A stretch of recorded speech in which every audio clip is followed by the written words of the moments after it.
要说巴黎人最喜欢什么样的甜点啊，弗朗也就是法式蛋挞，绝对是他们心目中的前三。频道的老伙伴们也知道哈，弗朗也是我最爱的甜点之一。我曾经带你们在视频里边吃懂了巴黎各式各样大师店和冠军弗朗，而今年回国的时候啊，我也把我的弗朗带回了成都。不过今天摆在我们面前的这7个弗朗啊，那可真的不一般，他们可以说是弗朗法式蛋挞界的华山论剑，决战紫禁之巅了，因为他们啊是由世界最权威的甜点杂志，也是世界上唯一一家甜点买手店 Food Pâtisserie， 为了举办他们的第6届弗朗狂欢节，从巴黎的这些精雕细琢的顶奢酒店、开宗立派的大师甜点店，还有创意无限的年轻甜点师中精选出来的大师级作品。那么各家的大师傅，他们又会选择怎么样来诠释和表达自己心中最夯、最代表自己水平的弗朗法式蛋挞呢？嗨，我是喜欢带你们探寻美食的肉仔肉，今天跟我们一起来一场法式蛋挞弗朗的顶级沙高局。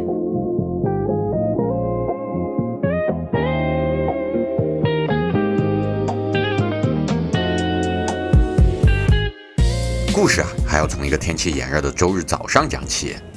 太夸张了吧，朋友们！10点开始的，现在10点20，前面已经排了个小100号人了。这个能让数百巴黎人在酷热天气下心甘情愿排队的地方，就是法国专业甜点媒体 Food Pâtisserie 旗下的甜点店。13年前，2位巴黎资深媒体人创办了这个月刊杂志。他们没有讲哪个甜点更好吃，而是用了一种拆解高定时装一般的方式，去讲一个甜点师的风格、技术、审美以及一款作品的所有细节。也正因如此啊 ，Food Pâtisserie 成为了如今甜点行业最专业，也是最具话语权的媒体之一。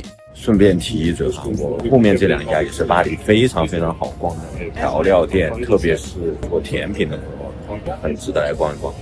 再后来嘛，他们更是借鉴时尚行业买手店的思路，开出了这家让全世界甜点爱好者都趋之若鹜的，集合了巴黎各位顶尖大师和小厨们当季代表作品的，也是世界上唯一一家法式甜点买手店。朋友们，12点半了，整整排了2个小时。巴黎今天32度的天气，我现在终于站在店门口了，太不容易了。而咱们今天来的这个集齐了巴黎18款顶级弗朗的狂欢节啊，也已经办到了第6届了。虽然其中大部分的弗朗我都已经吃过，也给你们拍过了不少，但是今年的参赛作品当中，仍有几家让我眼前一亮，所以我们也是精挑细选了7款精品弗朗。让我们一起来看看巴黎的甜点大师们会把弗朗这款朴素家常的法国国民甜点卷到什么样的新高度吧。终于买到了，朋友们！而且特别有意思的一个事情啊，因为能排到现在的绝对都是超级甜点爱好者。我进去了之后，这个 T 恤，我们家的可颂 T 就成了全场注目的焦点，所有人都在问是什么牌子，在那买的。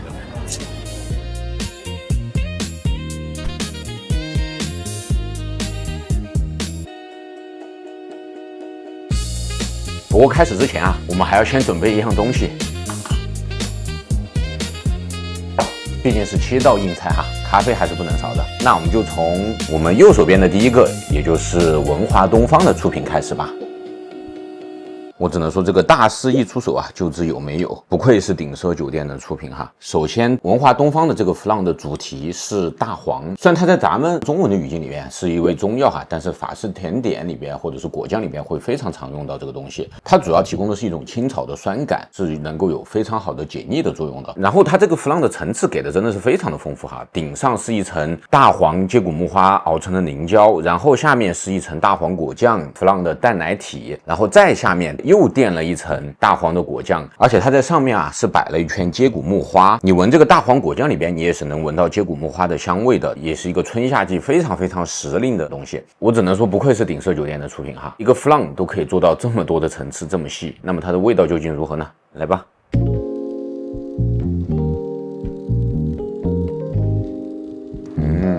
好好吃啊！首先，大黄这个清炒的酸香味，还有接骨木花的香味是进嘴的第一个很强烈的感受。然后随着弗朗的这个馅儿融化之后啊，爆开的那种淡奶香。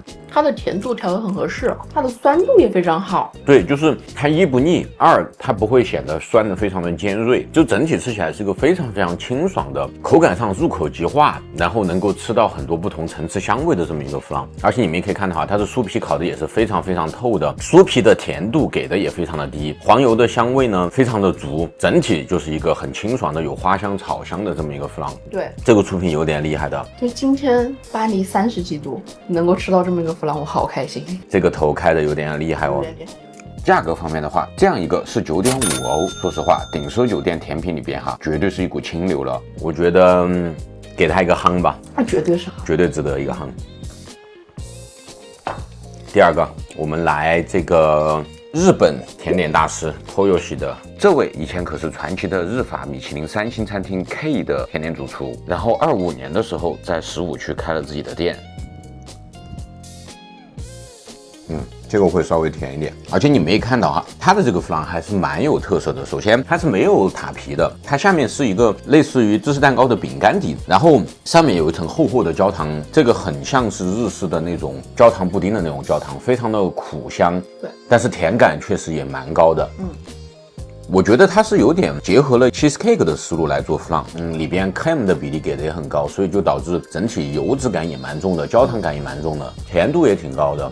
整个弗朗其实吃起来也蛮重口的，我们哪怕是2个人分这一个小瓣儿吃下来，我就觉得蛮腻的。这样一份的话是7.9块，性价比上呢也还 OK， 我觉得给个顶级。对，到不了行。他有他的想法，但是还是太腻了。我们的第3个香格里拉也是顶奢酒店的出品哈，他说是用弗朗的方法去重做了法国西南部的巴斯克蛋糕哈，它跟西班牙那个巴斯克蛋糕是不一样的。然后它的塔壳上面是铺了非常多的白糖去烤的，整体是有点偏向于一个蛋糕加上布丁的这么一个感觉哈。但是我觉得有一点让我心里发毛的是，在上面放了金箔，就意味着你有一部分成本被摊到了一个完全没用的东西上了。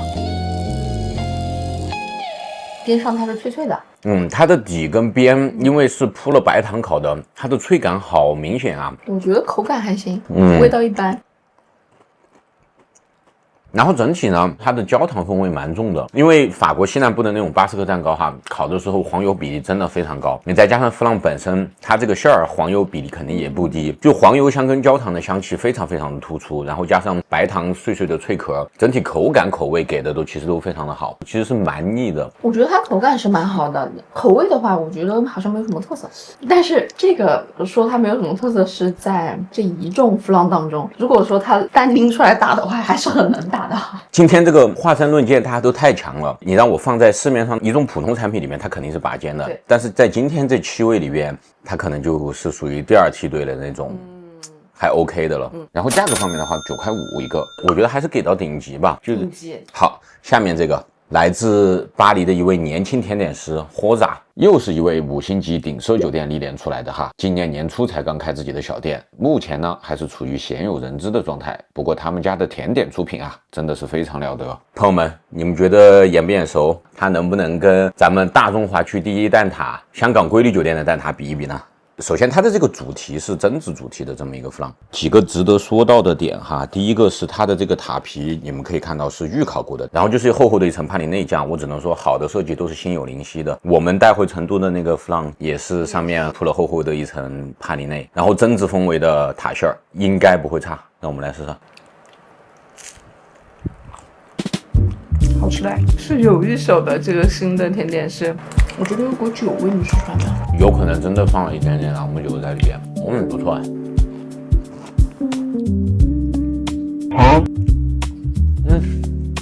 首先哈，塔馅儿是那种半凝固的状态，其实是有点类似于奶油的这么一种感觉，对，很轻盈。其实我一开始还在想，它加了这么多榛子，这个玩意儿一定会很腻，对，但是其实并没有。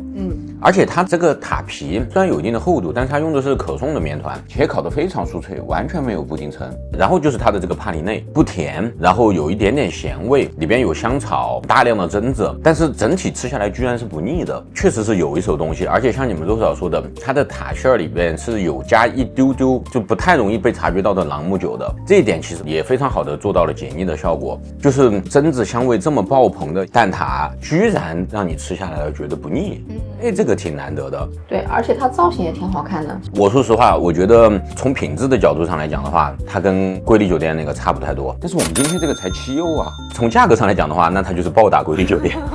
我觉得可以给它夯。好，下面这个频道老伙伴们，你们可能会认识哈，这个是我带你们去过2次的那家日法甜点店黑用浪士，他们家的招牌获奖的法式蛋挞弗朗。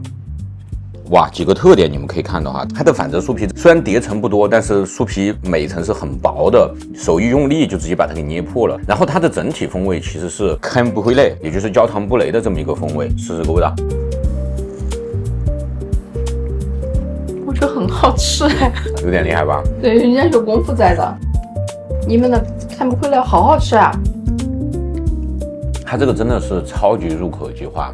就是你在嘴巴里边是感觉包了一汪焦糖风味超级浓的奶油汤的那种感觉，好丝滑，很细腻。对，质地非常非常的细腻。它是先做好焦糖布丁，菌自己打碎了，再重新灌的馅儿，然后整体的甜度我觉得给的也很好，做到清爽吧，但是没有那么齁。比起第一个吃到的那个日本 chef 做的焦糖的那个，这个就好多了，对吧？而且它里边是有一点点咸味的，它给了一点海盐的咸味的。价格的话9欧，我觉得夯，真的是夯。哦，这个很能打的，是可以打车去吃的那个 vlog。然后我们继续进行下一个哈，这个也蛮有特色的，这个还是当时在店里富迪巴蒂斯的那个店长给我们推荐的，他说是一个非常非常特别的口味。我查了一下，它是用草木樨做的。草木樨是什么？你可以理解为欧洲的野草场哦，然后经常会出现在法餐里，我们所谓的野味里边。但是我觉得它的形式很 old school 哎。对，它做的其实是最标准的一个，其他的都是花里胡哨的，它就是一个朴朴实实的。当然它的细节做的还是很到位的哈，你们可以看到它的塔皮每一层是完完全全预烤透了，然后才灌的馅儿，然后塔馅儿呢也是做的那种非常标准的。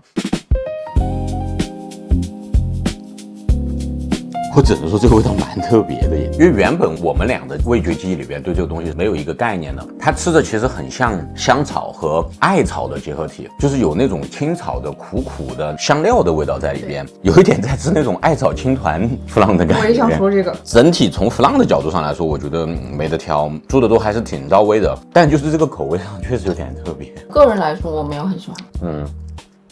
有没有特色呢？有的。会不会再买呢？不会。不会。价格呢，在这一众弗朗里边确实是偏低的，不过总体评价嘛，人上人吧，反正就确实相比其他的来说，是一个年轻厨师有点另辟蹊径的感觉。最后一个啊，又是一个另辟蹊径的选手，我们怎么把这种危险选手都放在了最后啊？最后的这个啊，其实也是一个年轻厨师的鬼点子，一个 top chef 在巴黎开的一家烤包子店，叫 Grotte， 烤包子在法餐里面叫 Tourte， 有一些喜欢吃fine dining的小伙伴应该可能会知道 PTV 这个东西哈，它其实就是一个酥皮里边包各种不同的馅儿，但一般来说哈，里边包的应该是肉，应该是咸口的一个东西。然后今年为了参这个赛，他搞了一个甜口的弗朗进去，这确实就很一般了。因为这种剁头的 PTV 的酥皮哈，它没办法预烤，所以在烤弗朗馅儿这种湿气特别大的东西的时候，它就会容易出现非常厚的一层布丁层，口感是很不好的其实。然后弗朗馅儿呢，我觉得就是一个非常普通的一个弗朗馅儿，香草味的，然后口感上也一般般。不行，最后我觉得虽然它价格便宜哈，哎，但是评分真的就拉完了。来放这里吧。